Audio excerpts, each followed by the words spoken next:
Hello, my name's Tom Soodle, and I'm going to show you how to play Astral Peace. So Astral Peace is set in an era of expansion.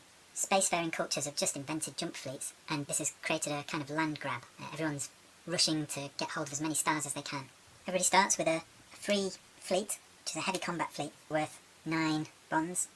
The youngest player starts, places their fleet into any boundary zone on the starting map. So red will place its fleet on the corner there.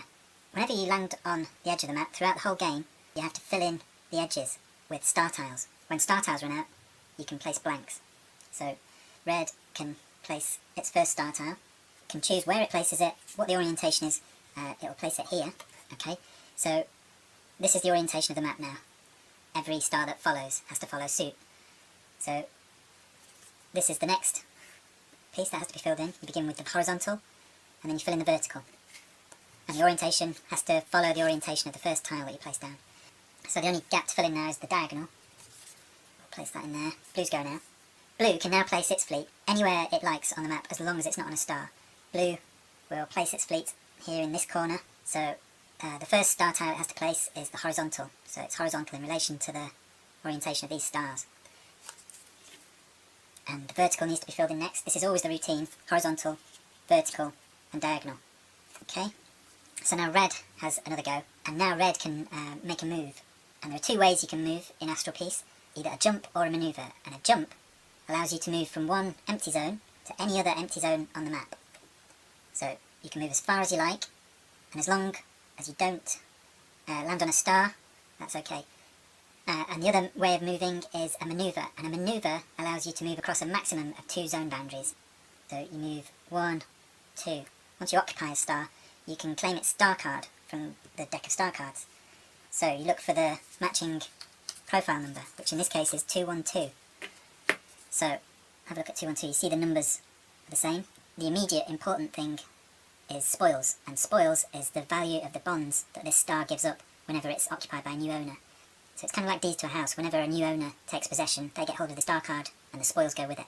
So in this case you have 3 spoils. So you can collect 3 bonds from your discard pile, and these go straight into your reserve area. So that's like your bank, and this is your funds or your currency, your money. You can spend those on your next go, and you keep the star card. Right, so red's finished its go, now it's blue's go. Blue wants to try and occupy a star as well. Blue's going to occupy this star. 1, 2. Now blue needs to collect its star card. 2, 2, 1. 3 spoils again, and these go straight into its reserve. Keeps star card. That's the end of blue's go. Now back to red. On your first couple of goes you can usually do little else but move. Once you occupy a star, then a lot of these phases in the turn sequence come into play. The first phase of red's turn is yield. Now yield is the amount of bonds that a star can produce at the beginning of each go. So find the stars that you occupy on the map. Red's only got 1 star at the moment, which is here, and the lowest number in the star profile is the yield. So 2, 1, 2, the lowest number is 1. Red can take 1 bond from its discard pile. That goes straight into reserve. So during the deploy phase, red can spend as many of its bonds as it likes on fleets. The best fleets to get in the initial phases are probably trade fleets. Their value is 1, so they're very cheap, and they allow you to move around the board and occupy as many stars as you like. So we'll buy 1, 2, 3, 4 fleets. These can be deployed onto the map now in any zone which has friendly peace, which is equal to or greater than the value of these fleets. The red heavy combat fleet creates no peace of its own, but the star creates 2 peace, which you can see on its star card. It creates 2 peace in its own zone and every zone around it. Okay, so potentially these fleets can be deployed into any of these because there is 2 peace in each of these zones, and the value of these fleets is only 1. You can only place 1 unit, 1 counter in any one zone. You can never have 2 counters sharing a zone. So red's going to deploy these red fleets here, here, here, in which case it hits the edge of the map, so we have to deploy new star tiles. There is no horizontal, there's only a vertical and a diagonal, so first the vertical, and then the diagonal. Now, red can continue to deploy, here.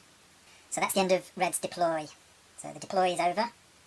In order to treaty, you need bonds, and this is a 2-player game, so nobody's going to freely negotiate a treaty because they may lose the game. So, on to the move phase. Each fleet can either jump or manoeuvre, either or, but not both. So red is going to manoeuvre this fleet, 1, 2, capture that star, collect its card, star card shares the profile 1, 2, 2. Take 3 spoils from its discard, place those into reserve, and keep the card. This fleet will capture this star, 320. 320 has 2 spoils, collect 2 bonds, place those in reserve, keep the star card. 2 more moves to make. Okay, so red is going to join up these stars now by using jump. So this fleet will jump across here and create a connection between these 2 stars now. When 2 stars are physically joined by a chain of occupied zones, you create a star network. And so we look for the star cards over here, 1, 2, 2, 3, 2, 0, and these are physically joined together now, and you can stack them. Now, we still have one more move. Red will maneuver 1, 2, and that will create a chain of all of these stars, which means they can all be stacked. And you can see the profile for the entire network now reads 6, 5, 4. So on its next turn, red will have a yield of 4. Now it's blue's go. 1, 2. Collect its star card, which is 1, 3, 1. There's the star card. There's 2 spoils. Place those into reserve. Keep the star card. Now we'll maneuver onto this star, which is 203. 2 spoils. Place those into reserve. Keep the card. We will move 1 onto there. Collect 032. Get 2 spoils. Those go into reserve. Keep the star. Now this one will stay where it is. So that's the end of move. Develop. So blue has got plenty of squares, so it will develop 1, 3, 1 into a colony. 1 from its reserve, and now this star, which normally creates 1 piece when it's occupied, creates 2 in every zone. We'll do the same with this. You just replace it. As long as there's 1 friendly piece in its zone, you can develop a fleet into a colony, and we'll do this one too. And that becomes a colony as well. Blue is connected up here now, so there's a network. 221, 032, they stack. Now back to red. So red looks at its stars, its network's still intact. Columns add up to 6, 5 and 4. So 4 yield for red. Take 4 bonds from discard. Now red's got 8 bonds to spend in its deploy phase. I think red will probably try to convert this one if it can. So we'll buy 1, 2, 3, 4, 5, 6 fleets. And these can be deployed in any zone that has friendly peace. These are going to be deployed like so. Now we need to put a blank in. All the stars have run out. I've taken a lot of the stars out of this demonstration pack just to keep the game quick.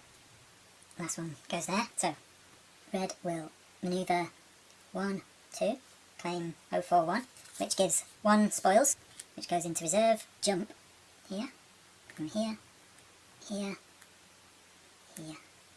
So let's have a look at this. This has got, so red's attempting to convert blue on the 131 star. So 131 has got 1 piece. The colony gives it 1 piece as well, so it's got a total of 2 piece in that zone. In order to convert this zone to red, red needs to outnumber 2 piece. So the way you do that, we use the piece from these 2 stars to develop these fleets. So begin here. This star has 1 piece, the fleet has no piece, but added together that gives it 1 piece in every zone around it. So we can develop that during the develop phase into a colony. Okay, and we do the same with this. That becomes a colony, and we do the same with this. That becomes a colony.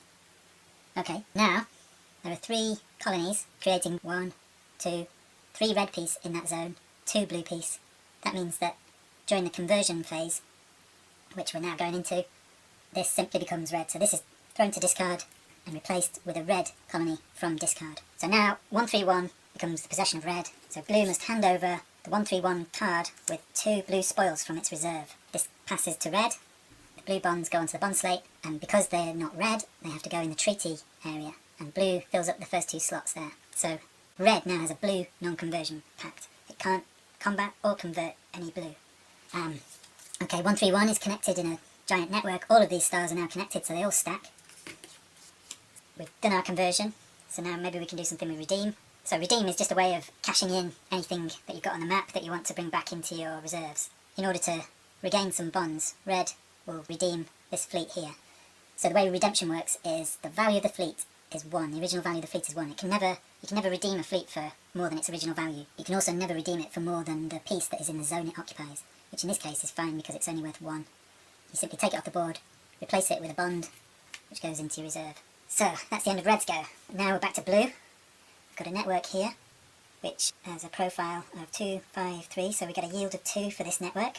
So place 2 bonds there. This star has nothing, so we don't get any bonds for that. These bonds go into reserve, so we've got 5 bonds to spend during our deploy. Blue buys 1, 2, 3, 4 trade fleets, and it can deploy those in any zone around these units that are already on the map. They all create peace in the zones around them. So we'll begin by linking these up. I'll deploy one there, which means I can stack these together in one big network. We'll deploy one here, and deploy one here as well. Okay, so now we've finished deploy, so it's move. We'll move this one here, claim 311. We get 2 spoils for 311. These go into reserve. Keep the star card, fill in this blank edge, fill in the diagonal. Now continue with moves. This one will move 1, 2, fill in the blanks, and we need 113. So 113 gives 2 spoils. Those go into reserve. Keep the card. Okay, so now we've got 5 bonds, and we will jump to here to join this entire network up. So 311 is now joined to the rest, so that can be stacked. And that's moves. No attacking. Develop. So I think we'll use one of these to create a colony there. Now it's red's turn. So red wants to try and convert this star, because if red can win this star, it will gain 3 spoils, enough to create an alliance or better and win the game. So that's what red's going to attempt to do. Red has a yield of 7, 12, 6. So 6 yield for this network, which gives it 6 bonds into reserve. Okay, so red will buy 3 trade fleets and deploy them in zones around here. You can deploy into a star. This colony is creating 1 piece in every zone around it, so there's 1 red piece in this star. It's okay to deploy in there. The rule is that you just need an equal or greater amount of peace than the value of the fleet that you're going to deploy in there. So we'll begin with that one. So red immediately gets 104. That's joined on, so it stacks. We get 1 bond for 104. That goes into reserve. That stacks. Now we need to deploy the other 2 fleets. These will go here, and this star and that unit make 1 piece in each of these zones. We'll deploy that in that zone. So in order to convert this star, blue has 2 for the star, none for this heavy combat fleet, and 1 for this colony. So there's 3 blue piece in this zone. So red needs to outnumber 3. It needs 4 colonies surrounding that star. Now we've finished deploy, red has to remember that on its treaty phase, it needs to get rid of one of these blue bonds, because at the moment it's in a non-conversion pact. So red will get rid of 1 blue bond and return it to blue. Blue can place that in its reserve. Whenever you return a treaty bond, the recipient can place it back into their reserve. If blue had red treaties, it could also return an equal amount, but it hasn't, so that's not an issue. Okay, so now we're back to red. Red finished its treaty. Now it needs to move. So what we're going to do is move some of these fleets over here and use those to convert blue. So we'll start with this one. It will just jump. That splits these apart, so we need 1, 2, 2 to be taken out of this stack and placed separately. We'll do the same again here. This one will jump across to here, separating 3, 2, 0. And now that's the end of moves. Nobody's attacking. What red needs to do is develop, and this is the crucial bit for conversion. Red's going to attempt to make 4 colonies out of these fleets. So we've got 1 colony here, creating 1 piece in there. We've also got this star, which although the fleet doesn't have peace, the star does. So we've got 1 piece in here that can be used to develop that into a colony. Now this colony makes 1 piece into every zone around it, so this can be turned into a colony, kind of like a chain reaction. Same here. And this colony produces 1 piece in each zone around it, and this finally becomes a colony. Now, red has got 4 squares surrounding this zone. We've got 4 red piece in that zone. We've only got 2, 3 blue piece in there. Blue's outnumbered, and its unit in that zone is converted to red. So this goes in the discard. Red takes 1 from its own discard and replaces it. Now, blue's star belongs to red, so it removes its star card. It owes 3 spoils to red that go with the star card, and red must place those immediately in the treaty area of its bond slate, and this stacks with the rest of its cards. Okay, so that's game over. Red has got 4 blue bonds in the treaty area of its bond slate, which is a win. You only need 3, but it's exceeded that and got 4. It's won the game. Ta-da! If this was a real game, I don't think that would have played out the way it did. I'm just demonstrating and showing you how those rules work, but I think people would have boxed a lot more cleverly if it was a real situation. Hopefully from this you can get the gist of how you go about converting and winning the game. Ta-da! Game over! Red has 4 blue bonds in the treaty area of its bond slate and wins the game.